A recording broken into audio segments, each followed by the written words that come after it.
Okay, this video is about parallels between what happened to Trump recently and what happened to JFK. Trump just turned his head a little bit and he barely missed, this going through his skull. I like the way he bounced up quick, and showed that he was okay. It didn't go through his skull if he bounced up that quick. Plus, there's a fighting spirit in Trump, which one has to admire. Okay, Trump. The reason he looks so good is look who he's being compared to. He's being compared to a demented old guy. But, Trump has made things a lot better than the alternative. There's no doubt about that. And it's also true, the impression I get, not that I'm an expert on all this, but the impression that I get is that basically he wants to try to make America continue to be America. Okay? Versus the impression I get from the other side of the coin, the donkeys, they want to destroy America. They want to combine us. My impression is what I think they want is to combine us with Mexico and Canada, but it's even worse than that. I believe that they are kind of, to a large extent, controlled by big money, and big money wants that 95% reduction in the population. And so what that means is, most people aren't going to be around by 2030 if that really happens. And I think that they really do mean for that to happen because they make too much effort and put too much money into all this. And so I think the reason they don't like him is he doesn't want to go along with that plan. Okay? I'll start getting into the similarities here in a moment. So what are some of the similarities? What I saw with JFK and with Trump is they always give the person's full 3 parts of their name. Lee Harvey Oswald, Thomas Matthew Crooks. Okay, then the next thing is that person is a patsy. So what they do is they say, here's the person who's at blame, and then that person's bumped off, and they go, now the person who did it is gone, so the case is closed. There's no other information.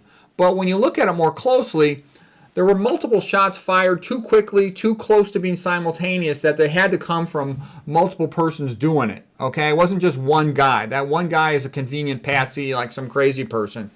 Okay, and also, who gets attempted to be bumped off? It's the people who are doing something good. Why do they hate Trump? Not because he did something bad. They hate him because he's trying to save America. Okay, why did Ronald Reagan, go through the same treatment? Because he was trying to make things better for the proles. Why did JFK get treated that way? Because he was trying to make things better for the proles. Okay, so whatever, the politicians who run into problems are the ones who are trying to do something good.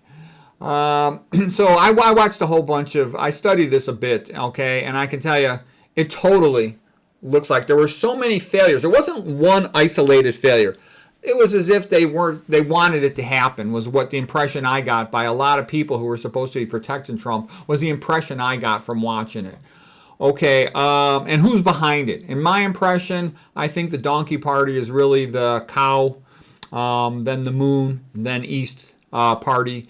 And basically, there's really not that many of them are so evil, but the ones at the top run the rest of the party like a bunch of puppets, and they're pretty evil. Okay, what they want is to bring back slavery. There's a lot of rich, smart people who are tired of seeing the world overpopulated. They're tired of seeing all the stupid behavior of the overpopulated world, so they really want to reduce it. It's not like a joke. This has been around for many decades.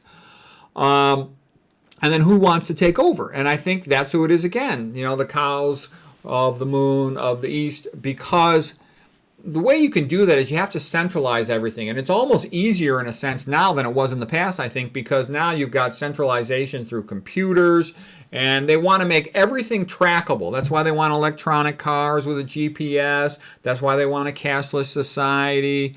So it's all bad. And so what I'm trying to say is, I get the impression the same thing that wanted to get rid of JFK for trying to increase freedom in the USA, maintain Christianity in the USA, and religion was this atheistic movement. And you look at a lot of people who gets promoted on the internet, people who lie to the proles, okay? Like look at the big famous, Jordan B. Peterson. He's telling everybody they need to eat a meat diet, telling them that, that psychiatric medications are a good idea. Yeah, right. And a lot of other BS. When I started studying him, he's much more of a communist than you would expect. He's like a hardcore communist in sheep's clothing is the impression I got from studying him. Okay, and then here's the other thing they do. Whenever somebody, whenever a ruler wants to start a war, what they always do is they declare that their opponent is a homicidal maniac. Our opponent is such a homicidal maniac, we must go in there and get them. So what they do is they want to go in and get somebody and create and do an atrocity themselves, but they pretend it's in self-defense. Well, these people, they're obviously extremists. You know, the dictator of our opponent is obviously a homicidal maniac. Therefore, in the name of goodness, we must go in there and get them. Okay, so this is what they always do. And they've already built all these camps. And I've heard in every single state. I don't know for sure if that's true, but I've seen a bunch of news reports to that effect. And people initially thought they were being built for the illegal aliens. No, no, no. They want them coming in. So who are they for? Are they for the Christians? That would be my best guess. So, you know, this November is going to be a big deal. And if it goes the wrong way, if we end up with donkey control, I think they're going to be throwing people into those camps. So anyways, I don't think what happened to Trump was an accident. I think it was planned by, my impression from studying it was that it was planned by the same group that wants to bring back slavery, that wants to put people in camps. So I'm sorry to say that, but that was really the way it looks like it's going. And I also think if we don't go back to a Bible-based view, and I know a lot of people think they don't have to, I'm saying we're screwed.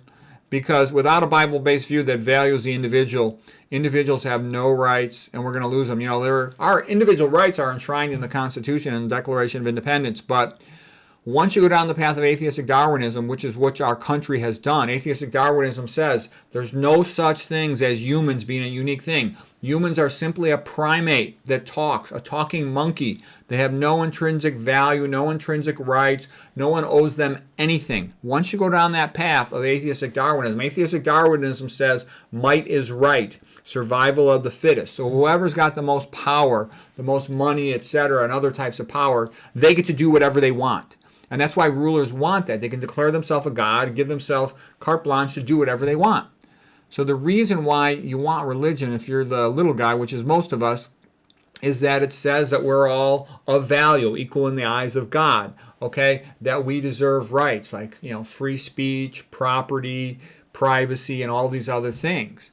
And you have to respect individual rights and make it better for everybody. Ayn Rand said that a long time ago. She's absolutely right. The smallest minority is the individual. If you respect individual rights, you respect everybody's rights.